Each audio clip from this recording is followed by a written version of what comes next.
Tu veux investir en immobilier, tu as lu ou entendu partout qu'il fallait faire du LMNP pour commencer, que c'était le statut miracle, que tout le monde faisait ça, sauf que personne ne t'explique pourquoi ce statut va te bloquer très rapidement pour investir, pourquoi il va te mettre un plafond de verre, pourquoi ça change les règles tous les ans, et pourquoi tu risques de te retrouver avec des mauvaises surprises, alors même que tu pensais avoir tout bien fait, tout bien préparé en amont.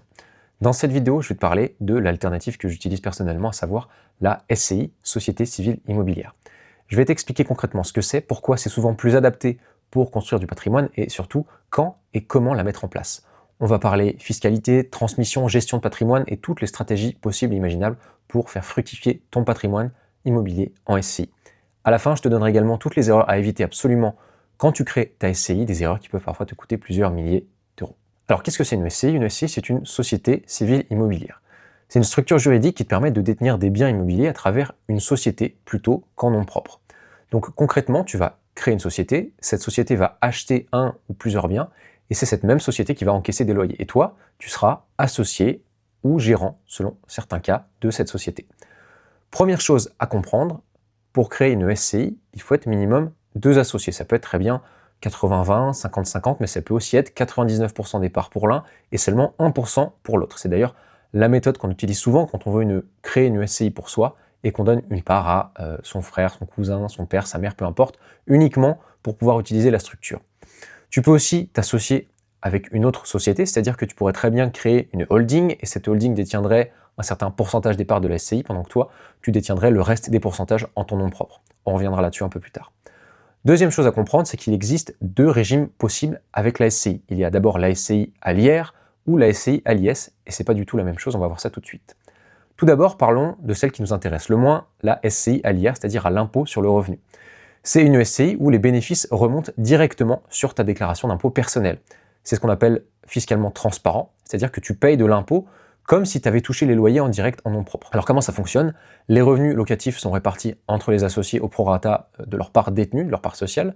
Donc si tu as 50% des parts et que ta SCI dégage, admettons, 20 000 euros de revenus locatifs, tu vas devoir déclarer 10 000 euros sur ta déclaration de revenus personnels. Ces revenus seront ajoutés à tes autres sources de revenus et tu seras imposé selon ta tranche marginale d'imposition, à laquelle il faudra en plus de ça rajouter 17,2% de prélèvements sociaux. Ça veut dire que si concrètement tu es dans la tranche à 30%, tu vas payer 30% plus 17,2% de prélèvements sociaux, soit 47,2% d'imposition sur tes revenus locatifs. Et si tu es dans la tranche encore au-dessus, à 41%, c'est 58,2%, et là ça commence à faire très mal. En plus de ça, en SCI à l'IR, tu ne peux pas amortir le bien, ce qui limite toutes les optimisations fiscales et la réduction d'impôts possibles. Et la location meublée, qui est souvent très avantageuse, est tolérée à hauteur de 10% seulement des revenus. Si tu vas au-delà, la SCI sera simplement requalifiée en société commerciale et perdra son statut, et ça c'est absolument pas ce qu'on veut. Au contraire, la SCI à l'IS, c'est-à-dire à l'impôt sur les sociétés, c'est la société qui paye son propre impôt, et toi tu vas te verser des dividendes quand tu veux, ou bien alors laisser l'argent dans la société pour pouvoir réinvestir par la suite. Le gros avantage, c'est que tu peux amortir le bien. Alors l'amortissement, qu'est-ce que c'est? C'est une dépréciation comptable du bien immobilier. C'est-à-dire que chaque année, on va estimer que ton bien perd de la valeur à cause de l'usure et de son obsolescence. Cette dépréciation, elle est donc déductible de tes revenus, des revenus de la SCI. Ça réduit forcément le bénéfice imposable, et moi ce que j'utilise personnellement, c'est donc bien la SCI à l'IS, à l'impôt sur les sociétés, et je vais t'expliquer pourquoi. En SCI à l'IS, l'imposition sur les bénéfices, c'est 15% jusqu'à 42 500 euros de bénéfices, puis ensuite 25% au-delà. Et j'appuie bien sur ce mot bénéfice et pas chiffre d'affaires. C'est pas sur le chiffre d'affaires généré que tu vas payer de l'impôt. Si tu as, admettons, 12 000 euros de revenus locatifs par an, ton impôt ne sera pas sur ces 12 000 euros. Il sera sur les 12 000 euros, moins le crédit, moins les charges, moins tous les frais de la SCI, la comptabilité, etc. Ce qui reste, après ça, c'est le bénéfice et c'est ce qui est censé rester dans ta poche, et c'est bien là-dessus que tu paieras de l'impôt. On va prendre pour ça un exemple concret. Imaginons que tu aies un immeuble qui te génère 24 000 euros de loyer par an, soit 2 000 euros par mois. Tu as 8 000 euros d'intérêt d'emprunt, 3 000 euros de charges diverses et 1 500 euros de comptabilité et de frais de gestion, plus les 6 000 euros d'amortissement chaque année. Ton bénéfice imposable, c'est 24 000 euros, donc moins 18 500 euros qui représentent toutes les charges, soit au total 5 500 euros. Et donc tu vas payer 15% d'imposition sur 5 500 euros, soit 825 euros d'impôt, ce qui n'est pas énorme. Parce que comparer ça à la même situation en nom propre ou en SCI à l'IR, tu aurais payé 47% ou plus sur une base beaucoup plus élevée puisque tu ne peux pas amortir. C'est donc ça la puissance de la SCI à l'IS. Tu réduis ta base imposable grâce à l'amortissement et tu payes un taux fixe qui est surtout prévisible sur ce qui reste à la fin. Voyons maintenant quels sont tous les avantages de la SCI à l'IS et pourquoi il te faut absolument investir avec ce véhicule. Premier avantage de la SCI à l'IS, tu contournes le blocage du HCSF. Alors le HCSF, c'est quoi? C'est le Haut Conseil de stabilité financière. Depuis 2021-2022, le HCSF contraint les banques davantage à respecter des règles strictes sur le taux d'endettement. En nom propre, tu es limité à 35%, le fameux 35% qui fait peur à tout le monde, et le calcul différentiel qui te permettait avant d'enchaîner les opérations n'existe quasiment plus. Donc concrètement, tu peux avoir 3 appartements qui te rapportent 2000 € de loyer chacun par mois, être en cash flow positif, la banque va quand même considérer que tu approches du plafond max de ton endettement. Tu voudras acheter un 4e bien, bah peut-être qu'elle te dira non, non pas parce que ton projet est mauvais, ni parce que tu as un mauvais profil bancaire, mais parce que le HCSF l'empêche tout simplement de te prêter plus. En SCI à l'IS, les emprunts sont au nom de la société, donc ça impacte différemment ton taux d'endettement personnel. Tu as plus de marge pour enchaîner, même si bien sûr la banque va regarder qui se cache derrière la SCI pour savoir si les associés sont solvables.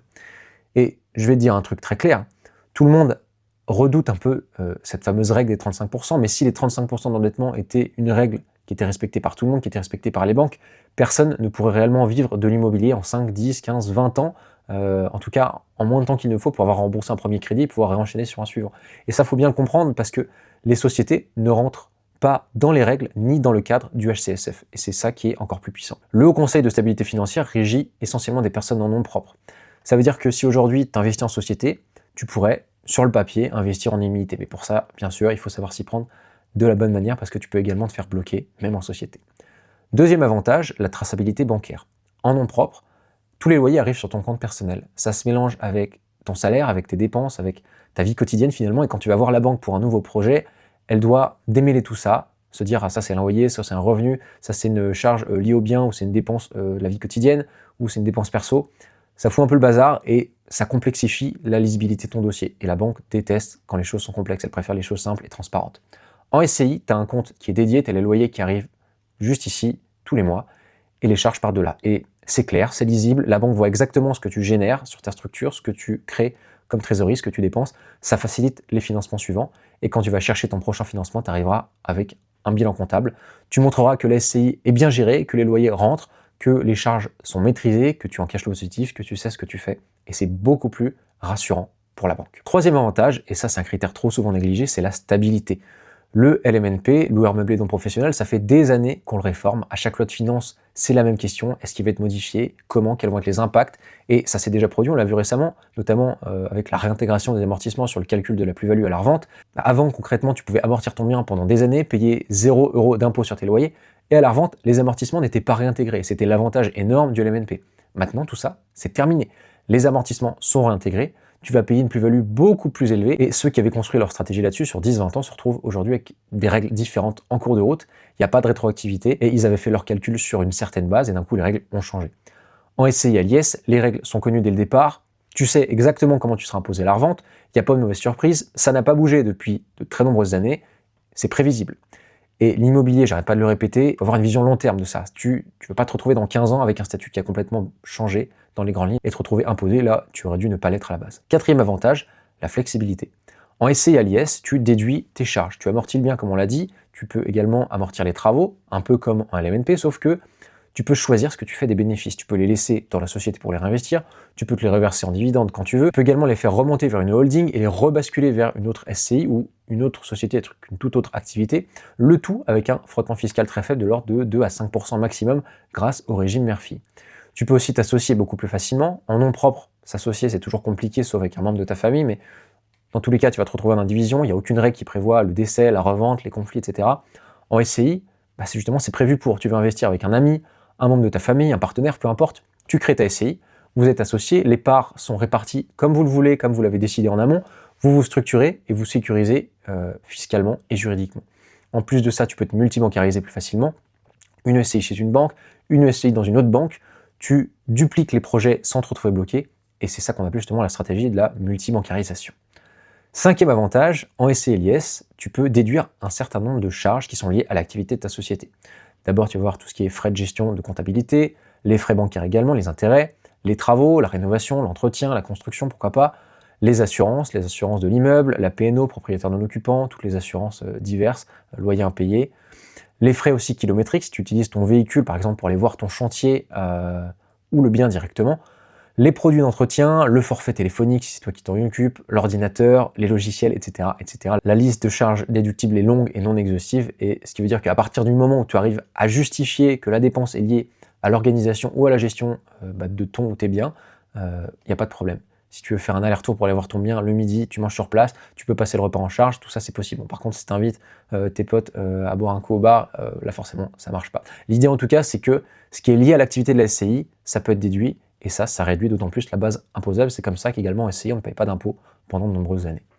Sixième avantage de la SCI, et pas des moindres, c'est pour le financement bancaire. Contrairement à un investissement en nom propre, une SCI peut dépasser son taux d'endettement sans problème, dans le sens où la banque prend en compte les revenus générés par la SCI et non seulement tes revenus personnels. Alors bien sûr, elle va les regarder, mais c'est pas ce qui va être prépondérant. Et c'est ça qui peut te permettre d'emprunter davantage pour tes projets. Alors comment se déroule un financement en SCI? T'as pas besoin de créer la société avant d'avoir trouvé le bien. C'est d'ailleurs une erreur que font beaucoup de personnes. D'abord, il faut que tu signes le compromis avec une clause de substitution.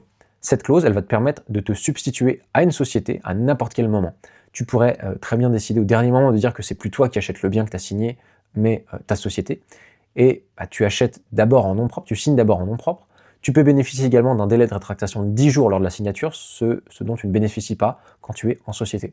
Donc je te conseille toujours de signer en nom propre, et après de réfléchir à ce que tu vas faire, et éventuellement te substituer à ta société si tu as prévu d'investir avec ce véhicule.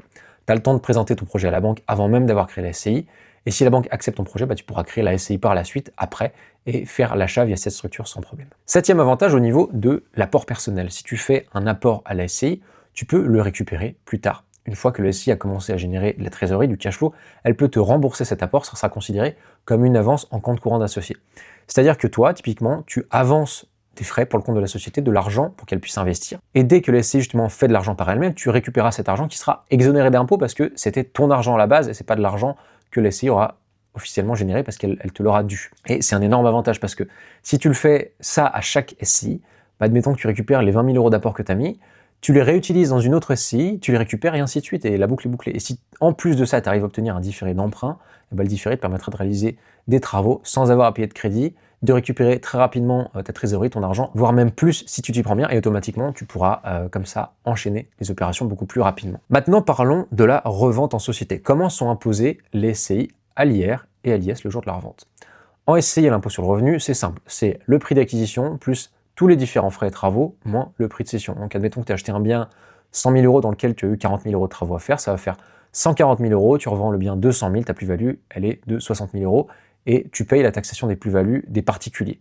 Donc avec tout ce qui est abattement pour durée de détention, tu pourras trouver les tableaux très facilement sur Internet. En SCI et l'IS, c'est totalement différent. C'est plus simplement le prix d'acquisition moins le prix de cession, c'est la valeur nette comptable du bien moins le prix de cession. C'est assez complexe à comprendre, mais dans les grandes lignes, ça veut dire que si tu achètes un bien 100 000 € et que tu l'as amorti de moitié, ta valeur nette comptable, elle est plus de 100 000, mais de 50 000 €. Donc tu revends 200 000, ta plus-value, elle est de 150 000 €, pas de 100 000 €.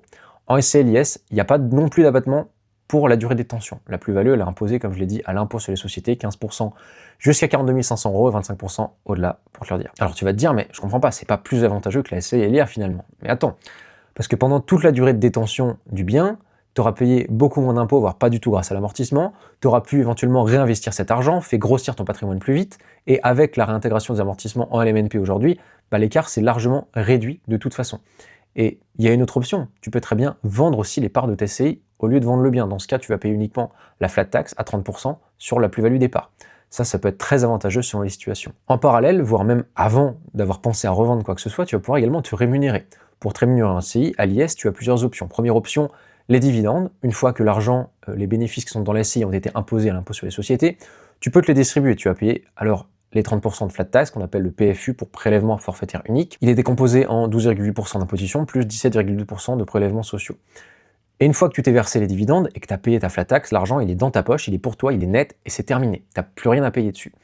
Deuxième option, si tu as une holding, on en parlait au début de la vidéo, si tu as une holding au-dessus de la SCI, tu peux faire remonter tous les bénéfices de la SCI vers la holding avec le régime Murphy. Dans ce cas, tu vas économiser environ 25% par rapport à la flat tax. Tu remontes l'argent avec seulement 2 à 5% de frottement fiscal et cet argent, tu peux le réinvestir dans une autre SCI sans avoir à le faire sortir en nom propre. Et c'est là où la magie opère justement. Imagine les 30% de flat tax que tu aurais dû payer, que tu n'as pas payé en faisant remonter l'argent dans ta holding et en rebasculant vers une autre société, tu les utilises pour réinvestir. Tu transformes finalement les impôts que tu aurais dû en patrimoine immobilier. Troisième option, tu peux aussi te verser un salaire si tu es gérant de la SCI et que tu as une activité réelle de gestion, mais c'est beaucoup plus rare et beaucoup plus spécifique, beaucoup plus complexe, et je ne recommande pas de se pencher dessus dans un premier temps. La SCI, c'est aussi un outil puissant pour la transmission de patrimoine. Si tu as des enfants, si tu veux pouvoir préparer ta transmission, la SCI te permet de le faire en transmettant des parts sociales plutôt que le bien directement. Ça simplifie toutes les démarches administratives et ça peut réduire les frais de succession. Alors, comment ça marche très clairement ? Tu peux utiliser ce qu'on appelle le démembrement de parts. D'un côté, tu as ce qu'on appelle la nue propriété, donc tu es propriétaire des murs, des biens, mais tu n'as pas le droit de jouir du bien ni de le louer. De l'autre côté, tu as ce qu'on appelle l'usufruit, donc l'usus pour l'usage et fructus pour finalement récolter les fruits de tes investissements, à savoir tes loyers. Et la combinaison des deux, c'est ce qu'on appelle la pleine propriété. L'idée, c'est tout simplement de donner la nue propriété, donc de donner tes murs à tes enfants le plus tôt possible. Toi, tu en gardes l'usufruit, tu continues de percevoir tes loyers, et à ton décès, tes enfants vont récupérer automatiquement la pleine propriété, sans frais de succession sur cette partie. Donc plus tu fais la donation tôt, plus la valeur de la nue propriété sera faible par rapport à la pleine propriété, et donc moins tu paieras de droits de donation. Et c'est un levier énorme pour transmettre ton patrimoine en réduisant l'imposition. Si tu investis avec une SCI, tu pourrais très bien intégrer directement aussi tes enfants dedans comme associés à 1% par exemple, 1% des parts, et de cette manière-là, tu vas commencer la transmission le plus tôt possible. Maintenant, j'aimerais qu'on parle un peu plus concrètement de la holding, parce que c'est une chose que beaucoup de personnes comprennent mal, et c'est ce qui pourtant te permet d'aller encore plus loin en immobilier. Une holding, c'est donc une société mère qui va posséder des parts dans plusieurs filiales, dans plusieurs sociétés. Donc, tu pourrais très bien avoir, à titre d'exemple, une holding qui détient 99% des parts dans une première SCI, 90% des parts dans une autre SCI et 60% des parts dans une troisième, etc. Premier avantage de la holding, c'est l'optimisation fiscale avant tout. Avec le régime mère-fille, tu peux faire, comme on l'a dit, remonter tes bénéfices d'une SCI vers la holding avec seulement 2 à 5% de frottement fiscal. Ensuite, tu peux faire redescendre cet argent vers une autre SCI et là pour le coup sans aucune taxe. Donc tu gagnes quasiment 25% d'imposition que tu aurais payé si tu avais sorti l'argent en dividende. Deuxième avantage, c'est la convention de trésorerie. Si admettons une première SCI a vendu un bien et qu'elle a beaucoup de trésorerie, elle peut prêter de l'argent à une deuxième SCI pour qu'elle achète un nouveau bien. Donc finalement, la première SCI joue le rôle de banque pour la seconde et ça c'est super puissant parce que tu n'as pas à passer par tout le système bancaire. Troisième avantage, l'intégration fiscale. Tu peux faire un bilan comptable globalisé pour toutes tes structures. Si une de tes SCI est en déficit, par exemple, grâce à beaucoup de travaux et d'amortissement, elle va pouvoir compenser le surplus d'une autre SCI qui a fait beaucoup de bénéfices au contraire. Et ça réduit ta base imposable globale. Quatrième avantage, tu peux investir seul tout en ayant une SCI. Alors tu te dis, moi je veux faire ma SCI, mais je veux être seul, je ne veux être associé à personne d'autre. Pas de problème, tu montes ta holding, tu t'associes toi-même à ta propre holding, et au sein de la SCI, tu auras donc une personne morale qui sera ta holding, et une personne physique qui sera toi-même. Et à vous deux, vous détiendrez la totalité des parts de la société. Ensuite, j'aimerais répondre à une question qu'on me pose très souvent, est-ce qu'il faut créer une SCI par bien? Non, et moi ce que je recommande à la place, c'est plutôt de créer une SCI par banque. Pourquoi? Parce que le but avant tout, quand on investit massivement, quand on veut faire grossir son patrimoine sur le long terme, c'est de se multibancariser. Tu vas aller chercher ton premier financement chez une banque. Tu vas créer une SCI pour cette banque, tu vas y mettre 1, 2 ou 3 biens. Tant que cette banque te suit, tu continues avec elle. Le jour où cette banque te dit non, ou elle estime que tu es trop endetté chez elle, tu vas ouvrir dans ce cas-là une nouvelle SCI dans une deuxième banque et tu repars de zéro avec cette même banque et elle ne voit que la nouvelle SCI, pas tout ce que tu as déjà accumulé jusqu'à présent ailleurs. C'est ce qu'on appelle la stratégie de rotation bancaire. Ça te permet de segmenter, de diviser tous tes partenariats bancaires. Donc par exemple d'emprunter, je sais pas moi, au Crédit Mutuel, puis le jour où le Crédit Mutuel te dit stop, tu montes une nouvelle SCI chez le Crédit Agricole et ainsi de suite. Et crois-moi, c'est tout autant facilitateur pour toi que pour le banquier. Il a une vue claire sur ce qu'il finance, il ne doit pas les fouiller dans 10, 15 structures différentes. Ça te donne aussi une facilité de gestion. Chaque SCI a son propre compte, ses propres charges. En termes de comptabilité, c'est lisible. Il y a aussi un aspect fiscal. Si tes bénéfices dépassent 42 500 € par SCI, tu vas passer à 25% d'imposition sur ce qui dépasse. Et le fait de répartir sur plusieurs SCI, tu vas pouvoir rester plus longtemps dans la tranche à 15% et donc finalement payer moins d'impôts. Et ça donne là-dessus une flexibilité totale. Tu peux également revendre une SCI sans toucher aux autres. Tu peux avoir des associés différents sur chaque SCI selon tes projets. Tu isoles les risques finalement et si tu as un problème avec un bien, ça n'impacte pas les autres structures. Alors maintenant, est-ce que la SCI à l'IS est parfaite? Non, évidemment, ça serait trop beau. Il y a des contraintes. Première contrainte, c'est la comptabilité. En SCI à l'IS, tu as une comptabilité d'entreprise à tenir, un bilan, compte de résultat, une liasse fiscale à fournir aux impôts. Donc soit tu le fais toi-même si tu as les compétences, soit tu prends un comptable et c'est ce que je te recommande vivement. Ça représente un coût annuel généralement entre 1000 et 2000 € selon la complexité, mais les frais restent déductibles et le comptable peut même être force de proposition sur certains avantages fiscaux dont tu n'aurais pas connaissance. Deuxième contrainte, les frais de création. Créer une SCI, ça va te coûter entre 1 500 et 3 000 euros si tu passes par un avocat ou un notaire, ce qu'encore une fois, je te recommande. C'est pas énorme, mais effectivement, c'est un coût de départ à prendre en compte. Troisième contrainte, la plus-value à la revente. En SCI et l'IS, tu payes l'impôt sur les sociétés sur la plus-value. Tu n'as pas d'abattement, comme on l'a dit plus tôt, pour durée de détention, comme en nom propre. Mais, comme je te l'ai dit, avec la réintégration récente des amortissements en LMNP, l'écart s'est largement réduit finalement, ça compense les avantages que tu aurais pu avoir en nom propre. Quatrième contrainte, pour sortir l'argent de la société, tu payes des dividendes, ce qui implique une fiscalité supplémentaire, la flat tax donc à 30% ou le barème progressif selon ton choix. Effectivement, si tu es dans la tranche marginale à 11%, tu ne vas pas choisir la flat tax, ça serait se tirer une balle dans le pied. Mais ces contraintes, en tout cas, elles sont connues dès le départ. Tu n'as pas de mauvaise surprise en investissant ici, et pour quelqu'un qui veut se construire du patrimoine sérieusement sur le long terme, c'est souvent beaucoup plus adapté. Alors maintenant, à quel moment est-ce que tu dois passer en SCI, à quel moment tu dois créer ta SCI? Si ton objectif c'est d'avoir 1 ou 2 appartements pour compléter ta retraite ou pour te générer un complément de revenu, le LMNP, ça peut tout à fait convenir. C'est simple, ça fait le travail, c'est OK. Mais si ton objectif c'est de construire dès le départ un patrimoine important, d'enchaîner les opérations, de passer de 0 à 1, 5, 10 millions d'euros de patrimoine immobilier, le LMNP va te freiner et te freiner même très vite à un moment ou à un autre. Donc c'est une stratégie à réfléchir en amont, dès le début, pour savoir comment tu te structures, comment tu structures tes futures acquisitions. Et si tu sais dès le départ que tu veux scaler, que tu veux enchaîner, que tu veux construire quelque chose de grand, de conséquent, la SCI sera la bonne option pour toi. Maintenant, quelles sont les erreurs à éviter quand tu crées ta SCI? Première erreur, créer ta SCI avant même d'avoir trouvé un projet. Ça ne sert à rien d'aller voir la banque avec une coquille vide. Tu crées ton SCI quand tu as identifié un bien, quand tu es prêt à acheter, quand tu as la promesse de vente signée et que tu as déjà des offres de prêt en banque ou que tu es sûr qu'une banque aura accepté de te financer. Pas avant. J'ai vu des personnes créer leur SCI pour se donner de la motivation, pour se forcer à aller au bout des choses, à faire les choses, à aller au bout du processus. Sauf que d'une part, la motivation seule ne mène jamais bien loin, et d'autre part, le fait d'avoir créé la SCI avant dans leur propre banque, ils ont beaucoup plus de mal à se faire financer parce que si jamais la banque dans laquelle tu crées ta société te dit non, tu auras tout fait pour rien et tu devras tout recommencer et repayer des frais de création de société. Deuxième erreur, mal répartir les parts. Si tu es en couple ou peu importe si tu investis avec un associé, un ami, peu importe de la famille, réfléchis bien à qui détient quoi. Si tu es avec un associé, mettez donc les choses au clair dès le départ, prévoyez tous les scénarios de sortie. Qu'est-ce qui se passe si quelqu'un veut vendre et pas l'autre? Qu'est-ce qui se passe en cas de décès? Ça peut arriver. Mettez ça dans les statuts, surtout osez parler d'argent en toute transparence. Troisième erreur, oubliez l'objet social. L'objet social, c'est ce qui va définir un peu tout ce que ta SCI a le droit de faire. Si tu veux pouvoir acheter, louer, revendre, diviser, assure-toi que tout ça est bien prévu. Sinon, tu devras modifier les statuts plus tard et ça te coûtera des frais, de l'argent pour rien. Quatrième erreur, ne pas tenir de comptabilité dès le départ. Dès le premier jour, dès le premier euro qui rentre ou qui sort de ta société, tu traces tout à la lettre. Sinon, tu te retrouveras à devoir tout reconstituer des mois plus tard et ça sera l'enfer pour toi comme pour ton comptable. Enfin, cinquième erreur, ne pas prévoir de prévisionnel comptable. Quand tu vas chercher ton financement en SCI, prévois un prévisionnel comptable et prépare-le. Ça démontre ton anticipation, ça montre que tu sais quel va être le budget, quel va être le bénéfice généré, quelles vont être les dépenses et à quel moment surtout tu vas payer de l'impôt. C'est hyper important pour pouvoir monter un dossier bancaire sain et complet et ça montre surtout que tu es quelqu'un de sérieux et de prévoyant et ça c'est rassurant pour la banque. Ce que tu dois donc retenir avec tout ça, c'est que la SCI, c'est pas le statut miracle. Le statut miracle, ça n'existe pas. Mais en tout cas, ce que tu dois bien garder en tête, c'est que c'est une structure solide qui te permet d'être prévisible, qui te permet de scaler. Tu contournes les blocages du HCSF, tu sais dès le départ comment tu seras imposé, tu peux t'associer, te multibancariser, tu peux réinvestir également facilement, tu peux mettre une holding comme on l'a vu au-dessus et transformer tes impôts en pierre. Donc convenons-en, ceux qui construisent du patrimoine sérieusement, ils se structurent dès le départ. Les autres se retrouvent bloqués au bout de 3 biens et se disent qu'ils auraient dû faire les choses différemment au début.